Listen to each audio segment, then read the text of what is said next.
Hey techies, Anthony from HNE, and here today we are looking at what is essentially just most generic keyword buzz, just whatever the person who sells this threw into the YouTube title. The longest, it's a ring light, it's a selfie cam holder, it's a webcam holder, it is actually pretty awesome.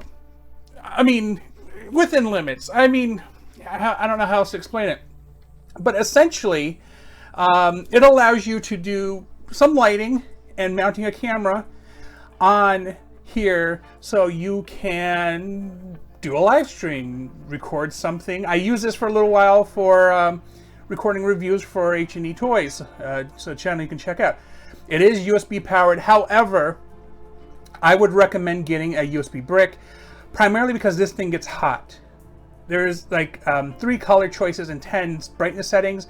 And at the brightest, it gets hot. I don't feel comfortable plugging something like this into my computer to power it when it especially gets this hot. It is obviously probably not high wattage or voltage at all. Comes in a generic brown box where these things are just wrapped around, but I don't feel comfortable bending them that much, so I kind of just pose them the way I need them and then leave them that way. But definitely get a power brick if you have an outlet nearby. I just feel like it's a safer bet, but it's still saying that you should not leave this plugged in for a long period of time. Like, do your live stream, do your recording, and then unplug it. Do not leave it plugged in. With that said, here are the controls on it. They're very straightforward, and it is essentially what you find in most ring lights anyway. Here's the power button, here's the reduce dimness, increase brightness, and then change the color setting. And the color settings, of course, daylight, soft white, and indoor light, or whatever they're calling white light. So I mean, very generic, very basic. It is posable, it is bendable. You can move both of these. This one has a 5mm screw bit on it, which works for the cameras that we use here. We use the Logitech C920s, so this fits perfectly. And as you see, there's this piece here. You unscrew it, adjust the angle, screw it back in. This does come with a holder for a cell phone. It's just a generic holder. They're giving away like candy online, so you know. But it's one of those ones that squeeze onto your phone, and it's a landscape form, whatever. So a couple other notes. While there is a lot of range on this thing, and it is fairly long, it's easily nearly 2 feet long, I would not twist this so far that it's tight and then continue twisting it. That you'll rip the cord, electrical bit, and it will, you know, eventually cause a fire or something, so you don't want to do that.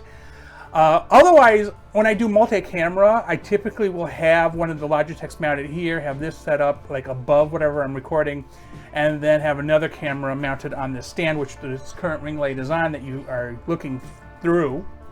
So it is useful for either primary, secondary camera use, as well as live streams, as I mentioned before.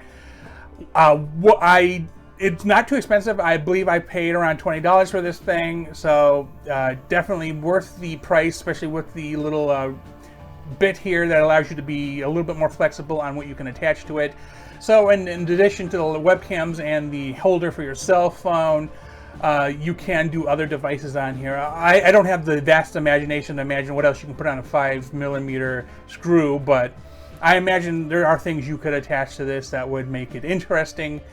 But those are the primary uses for me, and that is what I'm promoting this for. Any other use, you take it at your own discretion. But the link for this from Amazon is in the description, so if you want something like this, check it out. Now, before we end this, I'm going to take this USB adapter here, plug it in very easily here, and then show you the settings. So, by default, it is off, and that is one feature I always like, is that these things don't turn on unless you turn them on. And here are what happens when it's powered on. As you'll see, I don't know how well you can see it, there's a little bit of blue light that shows that it's on. And I believe, yeah, this saved my last setting, so it remembers that I had it on this. But then here is the indoor soft light, blah blah blah, and then here's a mix of both, and then this is straight at daylight, I guess. This one just seems, this drowns out color. This is too yellow. this seems to be perfect for what I do. Then, of course, this is on the highest brightness setting. And you can clearly see on the surface that I'm lower, and that's it. That is as dim as it gets. Go through these again. And again, it does get warm. It's already starting to get warm. It's been on for less than a minute, maybe, and I'm already feeling it's warm. So, definitely not for super long-term use, but it is a good light nonetheless. Again, I highly recommend you buy a USB brick and just plug it into an outlet rather than into your computer. But with that said, good light. It allows you to do things you probably couldn't normally do. With that said, tell me in the comments what you thought about this device. Are you planning to get one? Do you have any questions? Let me know and I will try to answer them. Thanks for watching, and please remember to like and subscribe.